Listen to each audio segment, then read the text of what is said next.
Okay. तर ही अशी अनेक गोष्टी आहेत. सगळ्या गोष्टी खऱ्या तर रेकीमध्ये नसतात, परंतु मला जे काय वाटतं, मला सुचतं ते मी सगळं बोलून टाकतो, कारण सगळं एकमेकांशी जोडलेलं आहे. अधिकस्य अधिकम फलम, कधी ना कधी कुठे ना कुठेतरी त्याचा उपयोग हा नक्की होतो. तर हे जे काय आपला रेकीचा कोर्स झाला, अजून चहावाला काय आला नाही, तोपर्यंत तुम्हाला चालू ठेवायला लागला.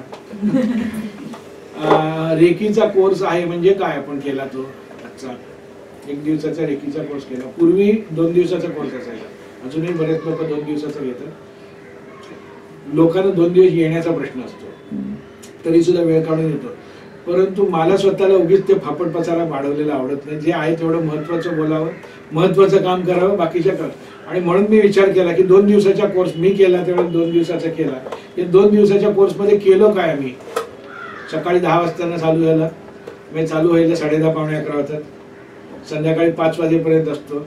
पहिल्यांदी 10 वाजता चालू झाला, तो चालू होईपर्यंत 10:15 10:30 होऊन जातात, चहा बिया सगळं होऊन. 12:30ला लंच ब्रेक, 1 तासाचा लंच ब्रेक, मग पुन्हा 3 3:30 वाजता पुन्हा अर्ध्या तासाचा कॉफी ब्रेक. असं म्हणजे काय की त्या 2 दिवसामध्ये 2 तास आणि आणखीन एक इकडे तिकडे मिळून साधारण 3 3.5 तास चहा पाण्यामध्ये फुकट गेले, त्यात काहीच केलं नाही. आणि उरलं काय याच्या व्यतिरिक्त, तो घेतात काय तर मेडिटेशन्स.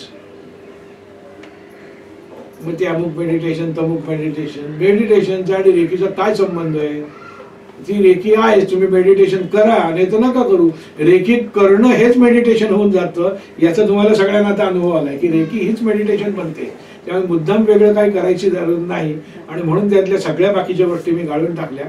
आणि सगळ्यात महत्वाचं केलं ते कॉफी चहाचा सुद्धा ब्रेक द्यायचा नाही, पिता पितच बोलत राहायचं, कारण आपल्याला वेळ कमी पडतो या सगळ्या याच्यासाठी. आणि म्हणजे मी आले तर मला असं वाटलं, पण असं मेडिटेशन करायला बसलं भलतीकडेच विचार खूप विचार येतात. काही अजिबात 1 शून्य पण मला मेडिटेशन जमलेलं नाही. कोणाला जमतं इथे, कोणालाच जमलेलं नाही. म्हणजे असं मला सांगण्यात की जरा वेळ शांत बसतं, मला आणखीन चळवळ व्हायला लागते. असं वाटतं जाऊ दे, माझं काम करते, माझं डोकं शांत आहे. पण आता ह्याच्यात असं जाणवलंच नाही, म्हणजे वेगळं मेडिटेशन नाहीच करायची गरजच नाहीये वेगळं मेडिटेशन करण्याची. इनफॅक्ट मेडिटेशन म्हणजे काय, मेडिटेशन म्हणजे काय नक्की, त्याला अनेक अर्थ लोक जोडतात. कॉन्सन्ट्रेट करणं, एकाग्र होणं, निर्विचार होणं वगैरे वगैरे वगैरे सगळं. मेडिटेशन करणं म्हणजे काय, तर जे काही करताना त्याच्यात 100% उतरणं बस. आणि हे आपल्याला आपली अवस्था बरेच वेळा येते. काम करताना होते ना, अरे आठवण, अरे एवढे वाजले, बाप रे, चला जायला पाहिजे, ऑफिस मध्ये काम करतोय, करायलाच लागतो. शिवण काम करत असताना समजतच नाही, अरे कुकर लावायचा राहिलाच की. कारण काय, म्हणजेच काय की हे जे असतं ना, हे सुद्धा तुमचं मेडिटेशनच असतं. आणि म्हणून रजनीशांचा, आता रजनीश नाही येत माझी बरेच वेळा, आज तर फारच रजनीशांची मला आठवण येते, परंतु रजनीशांच्या त्यांचा जो पुण्याला कॅम्प होता किंवा त्यांनी जी काय लोकांना हे केलं, त्याच्यामध्ये त्यांच्याकडे मेडिटेशन 1000 प्रकारची मेडिटेशन होती. किचन मेडिटेशन म्हणजे भाजी कापण्याचं मेडिटेशन. भाजी कापताना एवढ्या एकाग्रतेने कापायची की आजूबाजूचं सगळं विसरायला होईल. त्यांनी तर एकाच सांगितलं नाही, पण भाजी कापणारा माणूस फक्त दूध हे दुधाकडे बघणारा माणूस दुसरा आहे.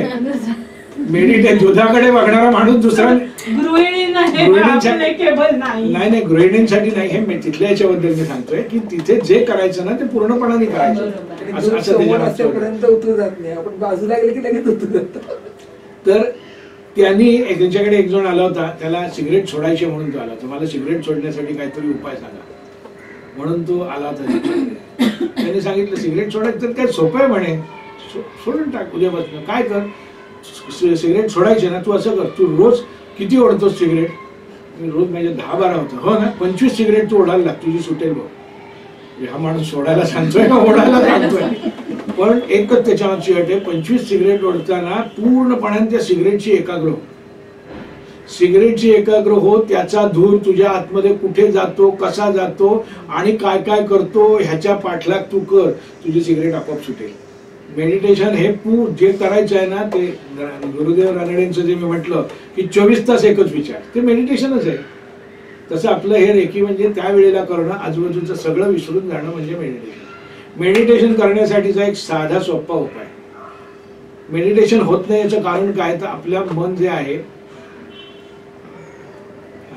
जे आहे ते एक तर भूतकाळात असतं आणि तो भविष्यकाळात असतं. आणि मेडिटेशन म्हणजे वर्तमानात राहणं, दोन्ही बाजूचे बंध तोडून टाकायचे आणि वर्तमानात राहायचं.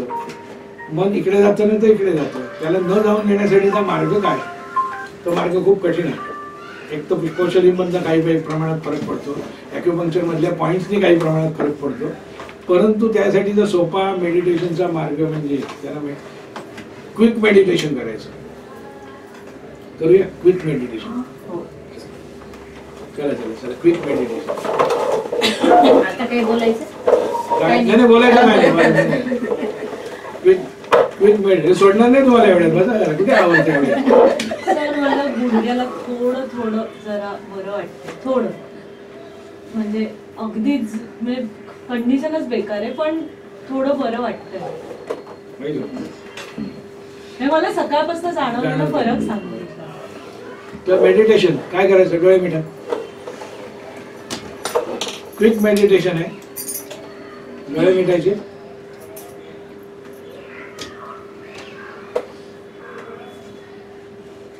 मनात अनेक विचार चालू आहेत आणि आता ह्या क्षणाला आपल्याच मनात कोणता विचार चाललाय त्याच्याकडेच बघायचं. Peep into your mind, see what's going on.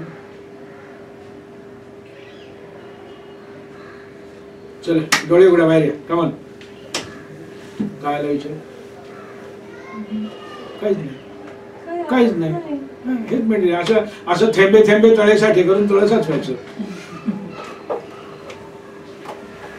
थोडं थोडं करत राहायचं. त्या की जे काय मिळेल ना, एक मिनिट, पाव मिनिट, अर्धा मिनिट, तेवढ्या वेळ मनात काय विचार चालतो एवढंच फक्त बघायचं. Quick meditation. थेंबे थेंबे नाहीच विचार आहेत. आलं ना, ही अवस्था शक्य आहे, ही अवस्था शक्य आहे, पण ही जी वेळ आहे ना, ही वेळ थोडी ओलांडली गेली की मग पुढे चालू होतं. त्याच्यामुळे त्याला तिथेच थांबायचं आणि बाहेर पडायचं. मेडिटेशन मध्ये तिथे पाय टाकायचा, पाण्यात पाय लागला की लगेच पाण्यात पाय बाहेर काढून घ्यायचा. Quick meditation.